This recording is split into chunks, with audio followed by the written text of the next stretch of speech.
Hi అండి, నమస్తే, welcome to my channel. ఈరోజు మనం స్పెషల్ రెసిపీ వచ్చేసి మటన్ కర్రీ అండి. మటన్ కర్రీ ఎప్పుడైనా టేస్టీగా కుదరాలంటే ఇలా ఒకసారి ట్రై చేసి చూడండి. ఇలా సింపుల్గా ఎవరైనా చేసుకోవచ్చు. ఇది చపాతీలోకైనా, రైస్లోకైనా, పూరీలోకైనా చాలా బాగుంటుందండి. ఇక్కడ నేను ఒక హాఫ్ కేజీ మటన్ తీసుకున్నాను. దీంట్లో ఒక 1 స్పూన్ అల్లం వెల్లిపాయ పేస్ట్, 1 స్పూను పసుపు వేసి బాగా కలుపుకోండి. ఇప్పుడు ఒక ఆనియన్, 2 టమాటాస్ తీసుకొని అది మిక్సీలో వేసుకోండి. ఇలా మిక్సీలో వేసుకొని దీంట్లో ఒక 5 లవంగాలు, ఒక 3 యాలకులు, కొంచెం దాల్చిన చెక్క, ఒక 3 స్పూన్స్ ధనియాలు, కొంచెం కాజు కూడా వేసుకొని బాగా మిక్సీ చేసుకొని ఇలా పేస్ట్లా చేసుకోండి. ఇప్పుడు ఒక ఆనియన్ చిన్న ముక్కలుగా కట్ చేసుకోండి. ఆనియన్స్, మిర్చి కట్ చేసుకొని ఇప్పుడు ఒక కుక్కర్ స్టవ్ పైన పెట్టుకొని 5 స్పూన్స్ ఆయిల్ వేసుకోండి. దీనిలో 1 స్పూన్ ఆవాలు, 1 స్పూన్ జీలకర్ర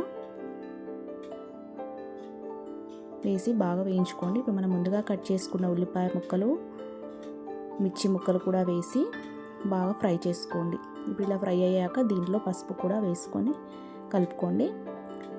ఇప్పుడు ఆనియన్స్ బాగా ఫ్రై అయ్యాయి కదండి. ఇప్పుడు దీంట్లో ఒక హాఫ్ స్పూన్ అల్లం వెల్లిపాయ పేస్ట్ వేసి ఈ పేస్ట్ పచ్చి వాసన పోయే వరకు వేయించుకోండి. ఇప్పుడు దీంట్లో మనం ముందుగా తీసుకున్న మటన్ కూడా ఇందులో వేయండి. వేసి ఆయిల్లో బాగా ఫ్రై చేసుకోండి.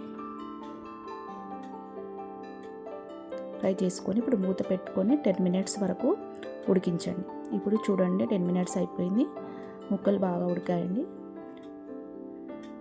ఇప్పుడు ఒకసారి కలుపుకొని దీన్ని మనం ముందుగా పేస్ట్ చేసుకున్న మసాలాను కూడా దీంట్లో వేయండి.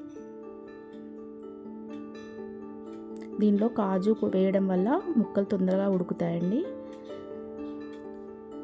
వేసి ఆయిల్లో బాగా ఫ్రై చేసుకోండి.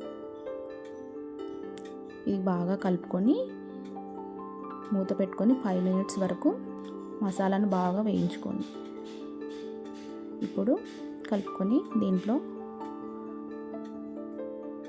2.5 స్పూన్స్ కారం,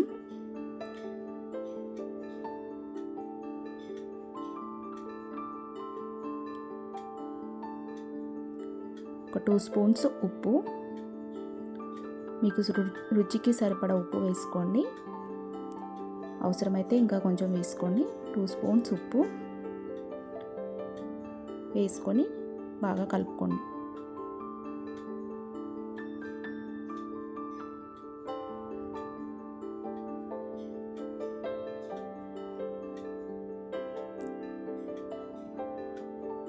మూత పెట్టుకొని ఒక 5 మినిట్స్ వరకు ఉడికించుకోండి. ఇప్పుడు దీంట్లో కొత్తిమీర వేసుకోండి. ఒక 1 గ్లాస్ వాటర్, ఈ ముక్క మునిగే వరకు ఒక 1 గ్లాస్ వాటర్ వేసుకోండి.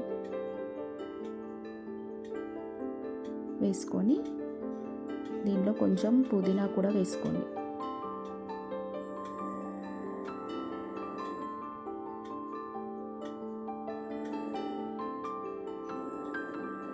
ఇప్పుడు కుక్కర్కి మూత పెట్టేయండి.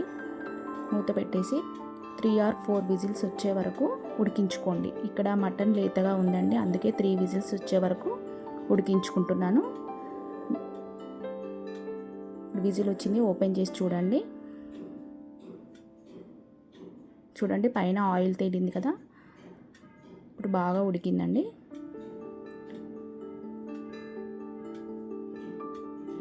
ఒకసారి కలుపుకొని చూడండి, ముక్కలు బాగా ఉడికాయి. ఇప్పుడు దీనిపై కొత్తిమీర